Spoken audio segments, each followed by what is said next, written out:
Boa noite, meus irmãos, que a graça e a paz do Senhor Jesus esteja com todos nós. Também saudamos aqueles que estão nos acompanhando pelas transmissões da igreja, pela rádio Taperoá FM, no Cariri da Paraíba. Que Deus, nessa noite feliz e alegre, alcance seu povo com a sua maravilhosa graça e presença bendita que repousa sobre nós aqui neste lugar. Temos muitos irmãos viajando por conta do feriado. Oremos por eles para que Deus os guarde, os proteja nesse deslocamento, as estradas sempre muito cheias, mas que o Espírito Santo esteja com eles, os guardando em toda e qualquer adversidade. Hoje nós vamos dar uma pausa na série de Hebreus. Eu quero convidar você a abrir a sua Bíblia na carta escrita pelo apóstolo Paulo aos Efésios. Nós vamos ler no capítulo 2, iremos ler do verso 1 ao verso de número 10. Na próxima semana nós voltamos para Hebreus, começando o capítulo 11. Efésios capítulo 2, do verso 1 ao verso 10, conforme você achar o texto, se você puder, eu lhe convido a se colocar de pé em reverência à palavra do Senhor.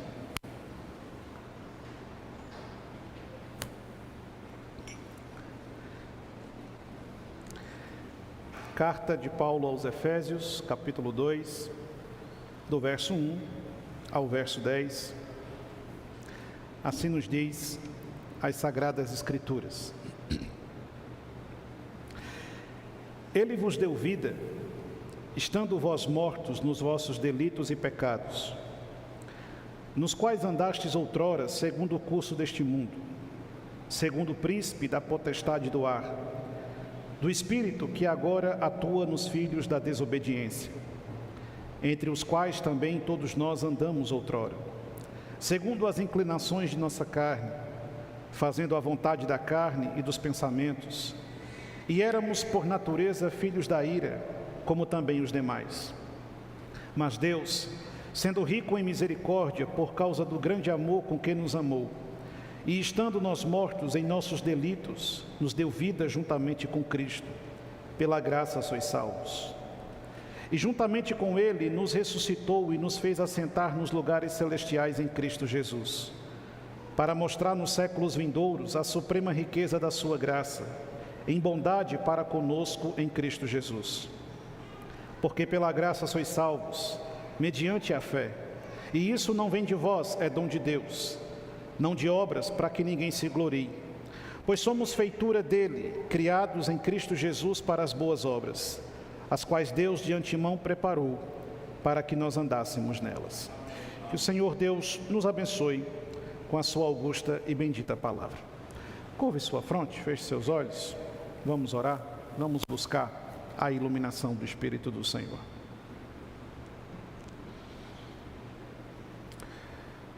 Senhor,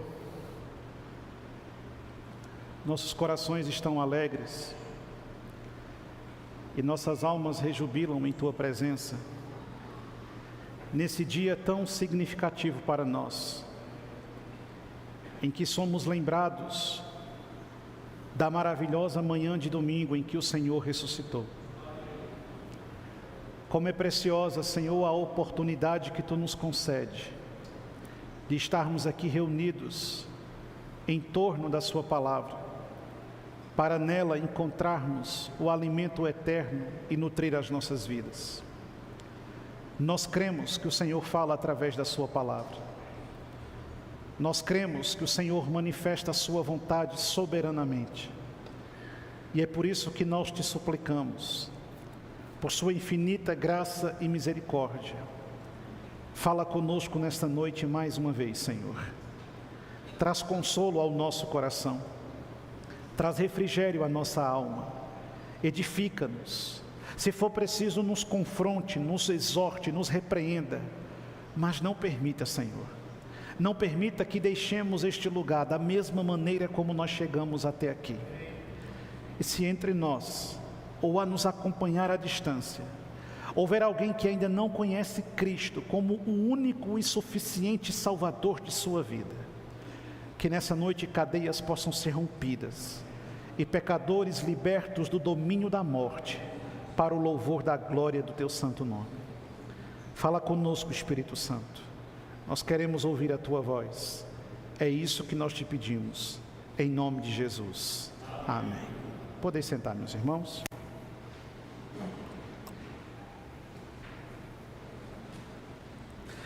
A morte que nos concedeu vida.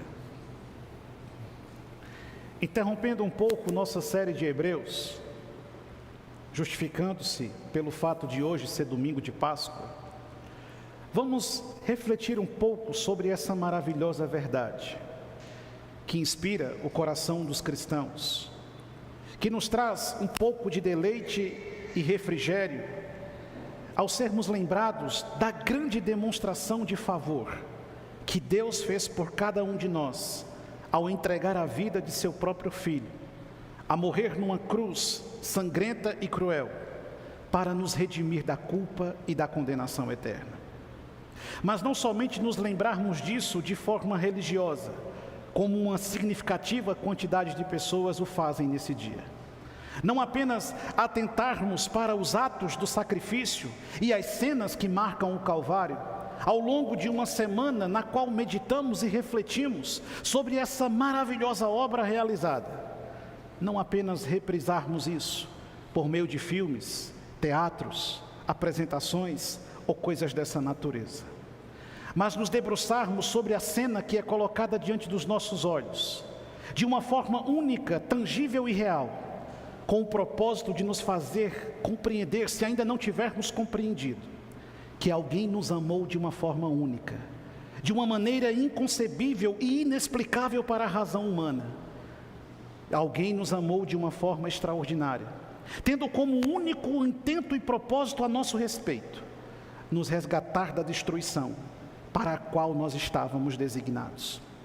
A morte de Cristo nos trouxe vida, e a vida de Cristo gera em nós uma verdadeira vida. Eu quero que você deixe sua Bíblia aberta em Efésios capítulo 2. Eu quero percorrer esse texto com você nessa noite, e outros textos certamente visitar, a fim de compreendermos o que de fato o Senhor fez na cruz em prol de nossas almas. A primeira realidade que eu gostaria de destacar está justamente no primeiro verso que nós acabamos de ler no capítulo 2, em que o apóstolo Paulo diz: Ele vos deu vida, estando vós mortos nos vossos delitos e pecados. As palavras de Paulo registradas aqui aos Efésios estão em plena concordância com aquilo que ele disse em Romanos no capítulo 6, no versículo 23. E em Romanos capítulo 6, versículo 23, o apóstolo Paulo asseverou que o salário do pecado, sob o qual nós existimos, é a morte. E agora em Efésios ele deixa claro qual é a nossa realidade. Ele então começa a nos descrever, ele começa agora a nos diagnosticar, ele começa agora a apresentar diante dos nossos olhos qual é a nossa situação. Por quem Cristo morreu? Cristo morreu por indivíduos que estavam mortos, mas não uma morte apenas física, uma morte que vai muito além da degradação do corpo, uma morte que se identifica na sua alma. Pessoas que estão mortas nos seus delitos e nos seus pecados. O apóstolo Paulo então começa descrevendo essas pessoas como mortos espirituais. Sim, por quais razões Cristo precisou vir a esse mundo? Jesus não veio a esse mundo porque todas as coisas estavam boas. Jesus não veio a esse mundo porque o céu estava enfadonho e a terra parecia ser um lugar mais interessante para ele. Jesus não veio a esse mundo porque a humanidade caminhava em paz e a passos largos existia na plenitude de sua existência pensada por Deus. Desobedeceu à lei de Deus e contra o Senhor se ergueu em um ato claro de rebeldia. Depois nós vemos no primeiro livro a própria Escritura afirmar que o Senhor enviaria alguém que esmagaria a cabeça da terrível serpente, frustrando os intentos do diabo e dando cabo final a todas as artimanhas da escuridão. Avançamos nas Escrituras e percebemos que os profetas profetizavam, exortando o povo de Israel sobre a sua constante desobediência e a sua insistente postura incompatível com a lei do Senhor. Quando visitamos o Êxodo, vemos que o Senhor revela e entrega a Moisés princípios normativos com os quais os seus filhos deveriam viver, para que de fato tivessem a possibilidade de caminhar ao seu lado e de com ele ter uma verdadeira comunhão. Contudo, Por diversos momentos da história, este mesmo povo dá as costas ao Senhor novamente e segue pelo seu próprio caminho de rebeldia, de pecado, de transgressão, e profetas são levantados exortando a humanidade na sua queda e os chamando a um genuíno arrependimento. Mas entre altos e baixos, numa constante inconstância, essas pessoas não se davam conta do grande amor que Deus ofertava a elas.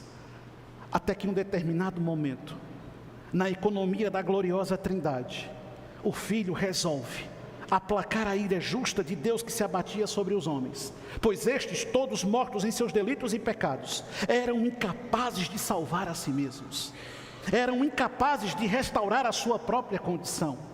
A humanidade se via impossibilitada de redimir a sua própria culpa, e a única coisa que podiam fazer era colher o fruto de sua transgressão, a morte oriunda do pecado. Tentativas muitas foram feitas, sacrifícios diversos foram realizados, religiões foram criadas, e o homem, no desespero de sua perdição, buscou de diversas formas um meio de se religar ao Senhor e viver de fato uma nova realidade diante do Senhor. Percebendo a incapacidade e a inércia dos homens, Cristo vem a esse mundo, encarna-se no ventre de uma mulher, existe sobre essa terra e se predispõe ao sacrifício e ao martírio voluntariamente. Mas por quem Cristo morreu? Cristo morreu por indivíduos que estavam mortos nos seus delitos e nos seus pecados. A nossa condição diante de Deus não é a condição de alguém que pode exigir do Senhor absolutamente nada. A nossa posição diante de Deus não é a condição de alguém ou a posição de alguém que tem a permissividade de impor ao Senhor qualquer coisa, pois nós simplesmente estávamos mortos em uma desgraça total e completa. Mortos, sem vida, em delitos e em pecados. É assim que as Escrituras me descrevem. Mas quando eu paro para refletir na natureza na qual eu fui concebido, o rei Davi disse: em pecado me concebeu a minha mãe. E eu fui gerado aonde? Na iniquidade. Eu nasci pecador, eu cresci pecador e eu vou morrer pecador.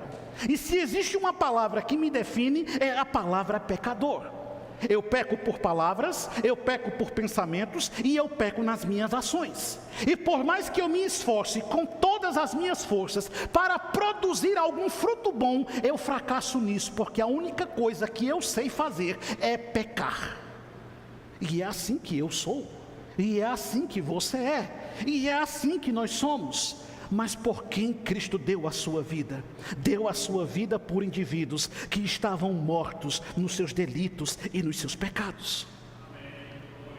Mas não apenas isso. O verso 2 continua nos descrevendo.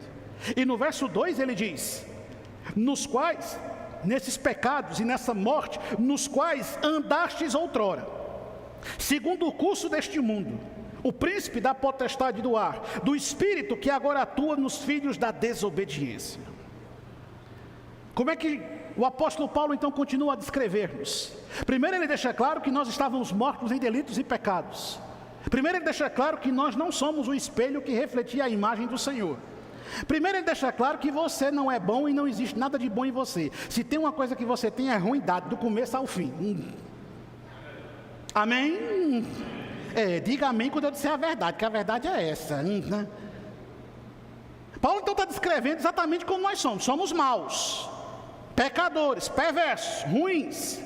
Aí ele diz: vocês viviam segundo o curso desse mundo, vocês existiam sendo orientados pelo espírito que opera nesse mundo. E qual é o espírito que opera nesse mundo? É o espírito da desobediência.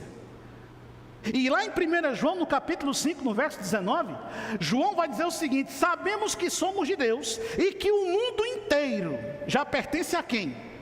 Ao maligno. Você não nasceu bom, você não nasceu perfeito, você nasceu pecador, você nasceu em pecado e você vivia segundo o curso do pecado. A sua programação era viver conforme as diretrizes do pecado. Mas talvez você argumente comigo: mas eu nasci num lar cristão. Isso não altera absolutamente nada a realidade de que você nasceu pecador e vivia seguindo o curso do pecado. Mas o meu pai e minha mãe eram cristãos e oraram por mim desde o momento que eu estava sendo gerado no ventre. Não altera o fato de que você nasceu no pecado, você cresceu no pecado e você vive no pecado. A Escritura então está me descrevendo que eu estava morto nos meus delitos e nos meus pecados, e que eu vivia sendo guiado pelo curso deste mundo, segundo o príncipe da potestade do ar, do espírito que agora atua nos filhos da desobediência. E o que é que meu coração almejava fazer? O que o diabo sabe fazer de melhor? As Escrituras dizem que ele vem fazer 3 coisas, com muita perícia e perspicácia. Ele vem matar, ele vem roubar e ele vem destruir. E é exatamente isso que o meu coração sabe fazer. Eu sei matar, eu sei roubar e eu sei destruir. E eu não precisei que ninguém me ensinasse a fazer isso, pois isso está inato à minha própria condição. Isso está inato à minha própria natureza. Isso está inato à minha própria realidade. Dominado pelas sondas do pecado, eu agora pratico as coisas que o mundo almeja. Eu vivo no pecado. E é por pessoas assim que Jesus Cristo quis dar a sua vida.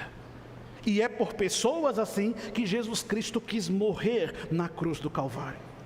Mas no verso 3, ele continua falando sobre nós. E agora ele vai nos dizer do que nós tínhamos sede. Primeiro ele mostra a nossa realidade, mortos espirituais. Depois ele apresenta-nos a nossa atitude de ser conduzido pelo mundo mal. E agora no verso 3 ele diz o que nós desejamos, o que nós almejamos. Ele diz, entre os quais também, todos nós, todos quem? Quem? Todos nós. Ah, pastor Luiz, mas eu sou uma pessoa tão boa. Olha, eu já sou a 5ª geração de cristãos da minha família. Meu pai era um homem tão piedoso, minha mãe era uma mulher tão piedosa, eu sou uma pessoa tão piedosa. Veja a entonação da minha voz, a piedade. Esses são os piores que tem. Porque eles cresceram achando que não tinha pecado. É o mais difícil de tratar, né? Eu sou uma pessoa tão boa, pastor. Não é possível, não é possível. Paulo estava equivocado. Paulo não pensou bem quando ele escreveu essas coisas. Só que o texto está incluindo todos nós de forma global. Ele está dizendo, entre os quais também todos nós andamos outrora. E o que é que todos nós fazíamos? Vivíamos segundo as inclinações do quê? Da nossa carne. E o que a gente gostava de fazer? Fazendo a vontade de quem? Eita, da carne. E não só da carne, dos nossos. Você peca na carne e peca no pensamento. E éramos por natureza. A palavra grega aqui significa a sua constituição natural. Éramos por natureza filhos de quem? Você não era o filho de mamãe, você era o filho da ira. Coisa fofa de Jesus. Você nasceu como filho da ira, como também os demais. Paulo está falando para a igreja, a carta é escrita para a igreja, mas ele está confrontando a igreja, dizendo, nós não tínhamos qualquer distinção daqueles que viviam no pecado, daqueles que estão na escuridão, porque essa era a nossa realidade. Nós estávamos vivendo com uma constante ânsia pelo pecado. A sua carne gosta de pecar. Não, você não veio aqui nessa noite porque você queria estar agora sentado no sofá comendo pipoca e assistindo a Rede Globo, que eu sei. Está sendo revelado aqui para mim agora. Eu olho para a sua cara e eu vejo plim-plim na sua cabeça. É isso que você queria agora estar em qualquer outro lugar, menos aqui olhando para a minha cara. A sua carne quer pecar. A minha carne quer pecar. A minha natureza almeja pela oportunidade de pecar. E aí então eu preciso me questionar: como Cristo pôde amar alguém como nós? Como Cristo pôde desejar salvar uma pessoa como eu? Como Cristo almejou dar a própria vida, sua santa vida, por um indivíduo à semelhança da minha pessoa e da sua pessoa? Como Cristo quis se entregar na cruz, sabendo que eu peco nas minhas palavras, nos meus pensamentos, nas minhas ações, e que as minhas inclinações, elas são naturalmente vocacionadas para a destruição. Como que Jesus pôde querer uma coisa como eu e como você? Mas nós fomos condicionados a pensar diferente. Quem sabe você ouviu como eu ouvi tantas vezes na minha vida, alguém dizer: dê uma chance, dê uma oportunidade para quem? Meu Deus, é Ele que tem que me dar a oportunidade de estar com Ele, é Ele que tem que me dar a chance de viver ao lado dEle, porque eu não tenho absolutamente nada que Ele queira. Ele tem tudo, eu não tenho nada. Ele é eterno, eu sou finito. Ele é santo, eu sou imundo. Ele é poderoso, eu sou fraco. Ele é Deus e eu não passo de pó. O que eu tenho para dar a Jesus? Eu não tenho chance nenhuma para dar a Jesus. Eu não tenho oportunidade. Não, dê uma chance. Mas que conversa é essa? Que conversa é essa? Não é você que tem que dar a chance a Ele. A pergunta que salta então das Escrituras e que nós precisamos buscar uma compreensão é: como Deus pode amar uma coisa como eu? Porque eu sou terrível, eu sou mau, eu sou perigoso. Olhe para a minha cara. Não se engane comigo não, eu sou terrível, eu sou perigoso, eu sou mau. Você liga o jornal, você escuta as notícias, você se assombra com as coisas que você vê na TV. Você é capaz de fazer a mesma coisa. Você tem condição de fazer coisa pior. Mas por que você não faz? Porque Deus está sobre a sua vida. Porque Ele freia os meus impulsos pecaminosos. Porque Ele subjuga a minha natureza caída. E é por isso que Paulo, não sem razão, diz: eu esmurro o meu próprio corpo. Porque se eu permitir, eu sou um homem miserável, aquilo que eu não tenho que fazer, eu faço, e aquilo que eu sei que devia fazer, eu não faço. Como que Deus pôde dar a vida por mim? Como Deus pôde dar a vida por você, se nós vivíamos segundo as inclinações da nossa carne, fazendo a vontade da carne e dos nossos pensamentos? Nossos pensamentos são maus, nós pecamos. E é por isso que nós temos que confessar os nossos pecados, os pecados executados e os pecados planejados. Nós vimos no capítulo 10 de Hebreus, o autor sagrado nos advertir sobre o perigo dos pecados intencionais. E nós precisamos confessar esses pecados a Cristo. E nós precisamos pedir perdão pelos pecados que inclusive nós não realizamos. Aquele que a gente pensou, mas uma faísca de divina graça nos impediu de consumar. Ou vai dizer que você nunca teve vontade de matar alguém? Pois eu já tive. E de vez em quando eu tenho. Aí eu me abraço, eu mesmo se controla, miserável. Você não pode fazer isso. Ou você nunca pecou? Ou você nunca idealizou fazer algo que você sabe que não agrada a Deus?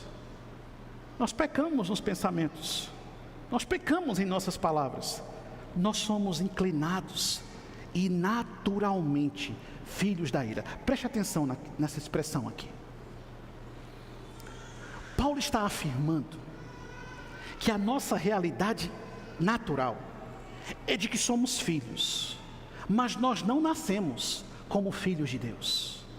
Nós nascemos como filhos da ira, alvos da justa e santa ira de Deus, por causa de nossa condição natural e pecaminosa. Nós não nascemos como filhos de Deus. Nós não nascemos como criaturas especiais, as quais precisam dar um voto de confiança ao Senhor e fazer um favor ao Senhor em aceitá-lo. Não. Seria bom se fosse assim, mas não é. Nós nascemos com um alvo exposto em nossa testa, filhos da ira, e destinados à destruição eterna. Mas como que Deus pôde me amar? E como que Deus pôde amar você? E aí a partir do versículo 4, olha o que Paulo diz, verso 4 e verso 5. Mas Deus, sendo rico em misericórdia, por causa do grande amor com quê? Com que nos amou. E estando nós, ele insiste, ele não está mudando a ordem das coisas. E estando nós mortos em nossos delitos, nos deu vida. E ele nos dá vida juntamente. A expressão grega é cooperativamente, associadamente. Ele nos dá vida juntamente com quem? Com Cristo. Aí ele fecha: pela graça sois salvos. O que está implícito no verso 4 e verso 5? Está implícito que Deus nos amou. As razões pelas quais Deus me amou e Deus te amou, eu não faço a mínima ideia. Deus apenas nos amou, e Ele não nos deve explicação alguma. Deus nos amou antes da fundação do mundo, diz a Santa Palavra. E Ele, tendo nos amado antes da fundação do mundo, sabia que era necessário resolver o imbróglio criado pelo pecado. E então Cristo, juntamente com Cristo, de maneira associada com Cristo, Ele então resolve nos dar vida. Ele então resolve nos conceder vida, porque nós estávamos mortos em nossos delitos e em nossos pecados. E então, juntamente com Cristo, Ele nos concedeu essa vida. E qual é a participação de Cristo? Qual é a atuação de Cristo? Qual é a contribuição de Cristo? Cristo fez o que a lei de Moisés não conseguiu fazer. Cristo fez o que nenhum profeta conseguiu fazer. Cristo fez o que nenhum patriarca pôde fazer. Cristo fez o que nenhum homem conseguiu realizar. Cristo desceu a esse mundo, nasceu no ventre de Maria, cresceu, habitou entre nós, pregou as boas novas. Cristo doou-se voluntariamente naquela quinta-feira de escuridão. Cristo deixou que seu corpo fosse levado perante Herodes. Cristo permitiu que ele fosse julgado pelo sinédrio, corrompido dos religiosos fariseus. Cristo permitiu que Pilatos o expusesse diante daquela multidão sangrenta e cheia de ódio no coração. Cristo concordou que a cruz fosse colocada sobre sua cabeça. Cristo aceitou cada chibatada que deram no seu santo corpo. Cristo levou a cruz espontaneamente pelas ruas de Jerusalém. Cristo se deitou sobre o madeiro e passivamente, como um cordeiro mudo no matadouro, permitiu que os seus cravos fossem cravados em seu corpo. Cristo foi suspenso na cruz porque ele quis ser suspenso. Cristo morreu na cruz e expirou às 3 horas porque ele desejou que assim fosse. Cristo foi sepultado segundo a sua vontade eterna e Cristo ressuscitou, cumprindo o seu querer glorioso. Juntamente com Cristo, louvado seja o Senhor. Entende? Ele quis, porque Deus é rico em misericórdia. Rico em misericórdia. Então Ele doa-se por nós. Ele faz tudo o que precisa ser feito. E agora, o que é que eu faço? Porque eu continuo sendo mau. Eu continuo sendo pecador. Eu continuo sendo essa criatura terrível. Aí ele explica: pela graça. Você entende o que é isso? Pela graça. Não é pelas tuas obras. Não é pelo que você faz. Não é pelo que você vai fazer. É pela graça que você é salvo. Essa maravilhosa graça que agora é ofertada a nós. Mas 4 expressões aqui surgem nesse verso. 4 expressões que são dignas de atenção. Ele cita a misericórdia. E o salmista nos diz no Salmo 106, no verso 1, se minha memória não estiver falhando. Lá no Salmo 106, no verso 1, o salmista diz: rendei graças ao Senhor, porque Ele é bom, e porque a sua misericórdia dura para sempre. A misericórdia de Deus é a causa de nós não sermos consumidos. Por que Deus não me destrói? Ele teria todo o direito de fazer isso. Por que Deus não limpa essa terra da minha presença? Seria muito mais fácil. Porque Deus tem misericórdia. E não somente a misericórdia. Ele cita o grande amor. Não é isso que ele está dizendo? Deus sendo rico em misericórdia, por causa do grande amor. Não fostes vós que escolhestes a mim, mas fui eu que escolhi a vós outros. Aí o autor diz: nós o amamos, porque Ele nos amou primeiro. Eu só o amo porque Ele me amou primeiro. Eu só sei o que é amar porque Ele me invadiu com o amor dEle. Porque a única coisa que eu sabia fazer antes de ser invadido pelo amor dEle era odiar e pecar. Era só isso que eu sabia fazer. Então Ele me domina, me subjuga. É por isso que Paulo diz, é uma coisa terrível você recalcitrar, você tentar resistir. Não tem como resistir a esse amor envolvente do Senhor. Porque Ele nos prostra, Ele nos dobra, Ele nos subjuga, Ele nos lança no chão. Cristo me amou, esse grande amor. E em João capítulo 3, verso 16, porque Deus amou o mundo de tal maneira, que deu o seu Filho unigênito, para que todo o que nele crê não pereça, mas tenha a vida eterna. Ele não cita apenas o amor, ele também diz, juntamente com Cristo. Em Romanos capítulo 11, versículo 36, o apóstolo Paulo diz, porque dele, e por meio dele, e para ele, são todas as coisas. A ele, pois, a glória eternamente. Amém. Jesus está intrinsecamente ligado à obra bendita que nos resgatou. Jesus está intrinsecamente unido ao plano bendito e glorioso que está em execução sobre nossas vidas. E é por isso que nós temos que exultar diante do Senhor. E a expressão-chave, pela graça. E ele desenvolve essa ideia nos versos 8 e 9. E o que ele diz no verso 8 e 9? Porque pela graça sois salvos, mediante o quê? A fé. E isso não vem de onde? Não vem de vós. É dom de quem? É dom de Deus. Não é de obra para que ninguém se glorie. Não. É pela graça e somente pela graça. O que tinha que ser feito, Cristo fez. O que precisava ser feito para que eu viesse a existir e abandonasse a condição de morto espiritual, Jesus realizou. E agora eu sou capaz de amar, porque Ele me amou primeiro. E agora eu sou capaz de obedecer, porque o seu Espírito habita em mim. E no dia em que Ele me resgatou da escuridão, Ele derramou sobre a minha vida o seu glorioso Espírito. E esse Espírito tem me convencido do pecado, da justiça e do juízo. E esse Espírito tem me apontado a todo momento o que agrada e o que desagrada ao Senhor. E esse Espírito tem me conduzido pelo caminho da vida. E tem me guiado pela jornada eterna. E esse Espírito tem feito na minha vida uma transformação. E esse Espírito tem me concedido o dom da fé.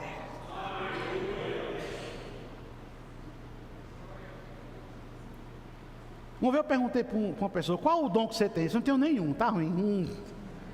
Eu disse, pelo menos um você tem. Qual? A fé. Entende? Você compreende o que é que Paulo está dizendo aqui? Você é salvo pela graça, mediante a... Mas não é qualquer fé. Não é qualquer fé. Ele não está falando de um exercício religioso. Quantas pessoas, desde domingo passado, estão exercitando sua religiosidade de forma tão intensa? Não estão?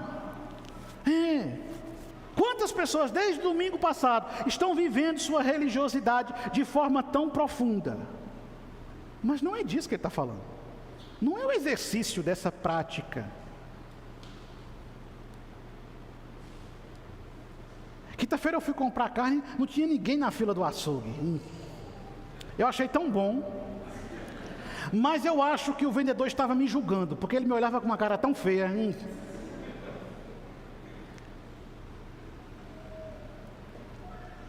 Que diferença vai fazer se eu não comer carne na sexta-feira e eu continuar com o meu coração cheio de farroupilhas e pecados? Que diferença vai fazer se eu me abster de certas coisas durante um período de tempo? E tão logo o relógio bata a hora que aquele período se encerra, eu mergulhe ansiosamente nas práticas que eu sei que desagradam a Deus. Não é disso. Não é essa fé. Essa fé é morta. A Escritura está dizendo que nós somos salvos mediante a fé, mas é uma fé que não brota em nós, é uma fé que vem de Deus. É uma fé que é gerada em nosso coração. Você não é crente porque você quer. Não. Você é ruim demais para ser crente. Você é crente porque Deus quer que você seja. Entende? Você segue Jesus porque Ele quer que você siga. A nossa fé ela é muito fraca. A gente leu aqui na leitura devocional, um pouco antes da crucificação, o que é que Jesus disse para os discípulos? Vocês devem ficar onde? Fica onde? Fica em Jerusalém, até que do alto seja revestido de... Não foi isso que ele disse? Alguma dificuldade de entender as ordens de Jesus? Não, Jesus sempre é muito claro, Deus é sempre muito claro nas suas ordens. Mas o que acontece? Nós lemos que pelo menos 2 ficaram extremamente frustrados e fizeram o quê? Foram embora para Emaús. O Evangelho diz que também tinha uma outra figura muito famosa, muito querida, Pedrinho. Pedrinho, o sangue quente dos discípulos, o bode velho que tem no meio da igreja. Eu vou encontrar com Pedro, né? Pedrinho, como sempre, perdeu a paciência, né? Ainda bem que não tem muito Pedro hoje, né? Tem uns piorados, modo turbo. Pedrinho perdeu a paciência e foi embora. Acreditei na causa, dei a vida pelo projeto, e agora? O homem está morto debaixo da sepultura. Então vou voltar para a minha rede, vou voltar para o meu barco, e vou fazer o que eu sei fazer. Foi assim ou não foi? Claro, eu estou deixando mais emocionante a narrativa. Mas você observou na leitura devocional?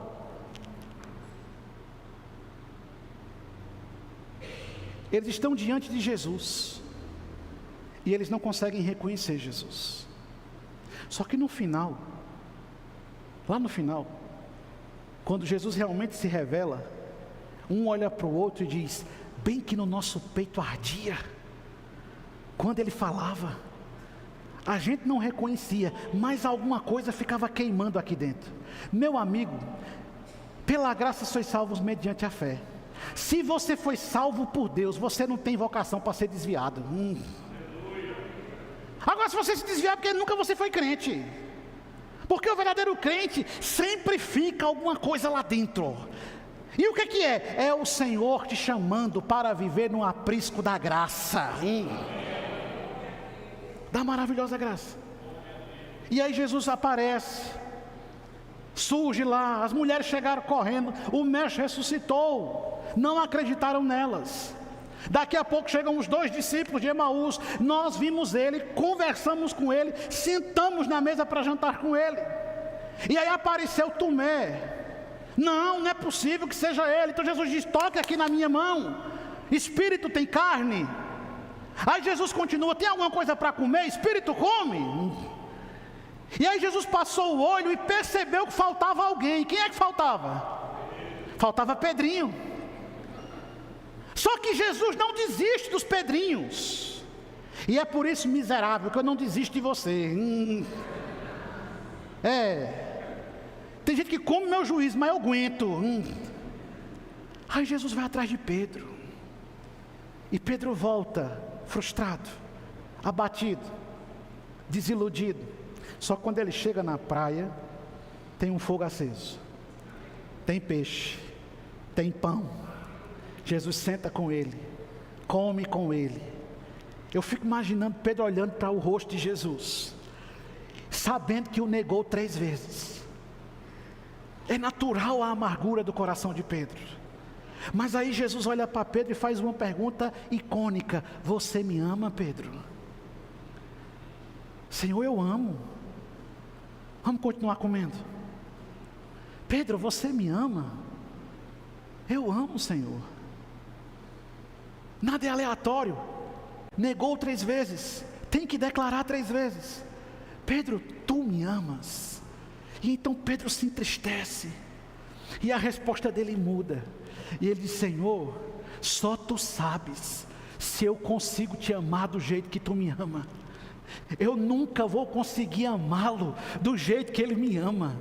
Eu nunca vou conseguir ser o que Ele quer que eu seja. Eu nunca vou conseguir fazer o que Ele deseja que eu faça. Eu nunca vou atingir a perfeição que Ele deseja que eu atinja. Eu nunca serei o discípulo que eu deveria ser. Eu nunca serei o crente que eu deveria ser. Mas ainda assim, inexplicavelmente, Ele nos ama. Ele nos ama, e é por meio da fé, dessa fé que Ele gerou em meu coração, dessa fé que Ele gerou no seu coração. E quantas vezes nós nos sentimos exatamente como Pedro, desprovidos de fé, desprovidos de segurança, desprovidos de um norte, sem um rumo a seguir, e vagamos de um lado para o outro, desorientados. Queremos voltar para os nossos velhos hábitos, para a nossa velha embarcação, para as nossas antigas redes. Só que Deus não nos chamou para ser pescador de peixes. Deus nos chamou para pescarmos homens. Deus não nos chamou para vivermos na antiga vida. Deus nos chamou para viver uma nova vida com Cristo, por meio da fé. E não é de obras, para que ninguém aqui se vanglorie. Quais são as suas melhores obras? O que é que você tem de bom para mostrar a Deus hoje? O que é que você tem de excelente para... Se o Senhor te chamasse hoje, o que você diria a Ele? O que é que você fez? Eu não fiz nada. Não é pelas obras, mas é pela graça. E aí, caminhando para o fim, olha os versos 6 e 7. E juntamente com Ele, fez o quê? Nos ressuscitou.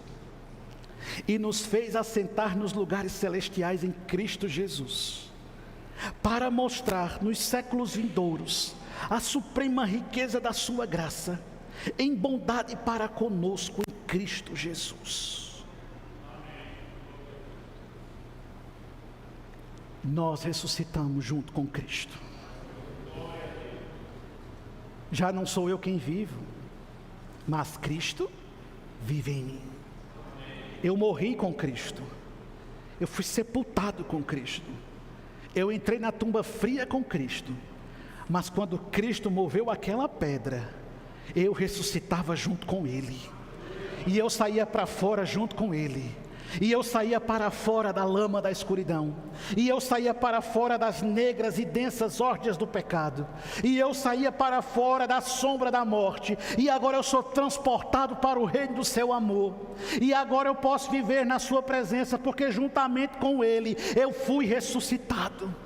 E por que a ressurreição é tão gloriosa? E Paulo vai dizer aos Coríntios que ela é indispensável, porque se Ele não tivesse ressuscitado, nossa pregação não faria sentido, nossa fé seria inútil, e não haveria razão alguma para nós estarmos aqui nessa noite. Mas por que é que nós estamos aqui? Não é porque nossa religião é perfeita, não é porque nossa confissão de fé é a melhor, não é porque temos a melhor tradição. Por que é que nós estamos aqui? Não é porque somos bons e capazes. Nós estamos aqui nessa noite porque o nosso Cristo está vivo no meio de nós, reinando soberanamente.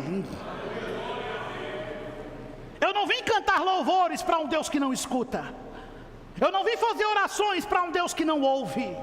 Eu não vim estar diante de um Deus que não me vê. Eu estou diante de um Deus que me conhece antes da fundação do mundo.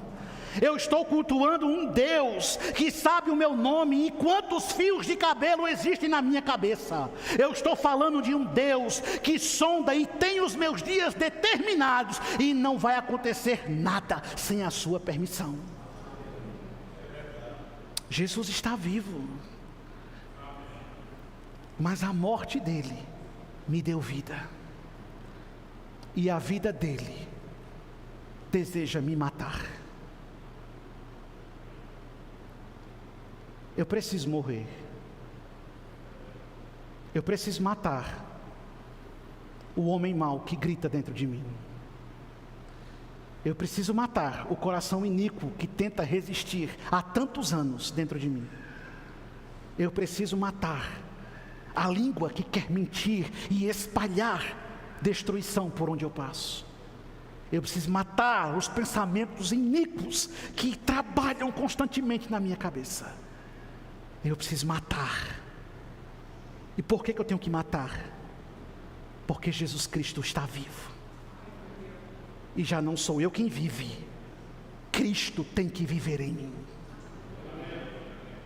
E qual é a esperança gloriosa que a ressurreição me traz? Eu não sei se você sabe, mas um dia você vai morrer. Amém? Eu pensei que você não ia dizer amém. Eu sei que tem uns crentes aí com medo de morrer, fica logo coçando na cabeça. Cuidado, Arnaldo. Um dia você vai morrer. Só que eu não tenho medo da morte. Eu tenho medo de sofrer. Eu tenho medo de ficar em cima de uma cama. Eu tenho medo de definhar. Eu tenho medo disso. Mas eu não tenho medo da morte. Sabe por que eu não temo a morte? Porque eu conheço Jesus. E a Escritura diz que Ele ressuscitou. E isso me traz segurança. Um dia, quando a morte me levar, eu tenho certeza, em um grandioso dia, eu vou ressuscitar. Por quê, pastor? Não é porque eu sou bom, é porque Jesus Cristo ressuscitou. E somente alguém que reúna essas condições tem propriedade para dizer: eu sou a ressurreição e a vida. E aquele que crê em mim, mesmo que morra, o quê? Viverá. Cristianismo não é religião de mortos. Cristianismo é religião de vivos. A nossa fé não é nos que morreram, pois o nosso Cristo está vivo. E é nele que residem todas as nossas esperanças. E é por isso, meu querido irmão, que nós podemos descansar, porque a morte de Cristo me trouxe vida. Que Deus nos abençoe, em nome de Jesus. Curve sua fronte, feche seus olhos. Você pode falar com Deus.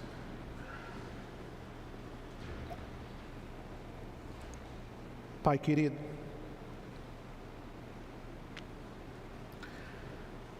como é maravilhosa a Tua vontade, Senhor. Pois a Tua vontade é boa, perfeita e agradável. A Tua palavra nos desafia nessa noite. A Tua palavra vem ao nosso encontro, recobrar a nossa consciência, a maravilhosa obra que Jesus Cristo realizou. Olha dentro do nosso coração, Senhor. Sonda a nossa vida nesse instante. É muito possível que não estejamos vivendo de maneira digna da Tua palavra. Nós somos pecadores, Senhor. Nós somos miseráveis pecadores. Nós pecamos com palavras, pensamentos e ações. Existem tantas coisas em nossa vida que precisam ser mudadas, mas sozinho nós não conseguiríamos. Senhor, o que poderíamos fazer? O que poderíamos fazer, Senhor, para demonstrar gratidão diante do ato glorioso que demonstraste na cruz para nos salvar? Como que Tu pudestes nos amar, Jesus? Como que Tu pudestes nos amar sabendo que nós somos, vendo o que nós fazemos, tendo consciência do que faríamos? Que amor é esse, Senhor? Que inexplicável amor é esse? Que graciosa e maravilhosa misericórdia é essa, Senhor? Pai, se existe em nós algum caminho mau, perdoa-nos, perdoa-nos, perdoa-nos em nossas iniquidades, perdoa a nossa culpa, perdoa nossos erros, nossos equívocos, perdoa quando nós negligenciamos a Tua vontade. E nessa noite, Senhor, aquece o nosso coração com a certeza inigualável que a Tua morte nos concedeu vida. Ouve a nossa oração, Senhor, pois nós pedimos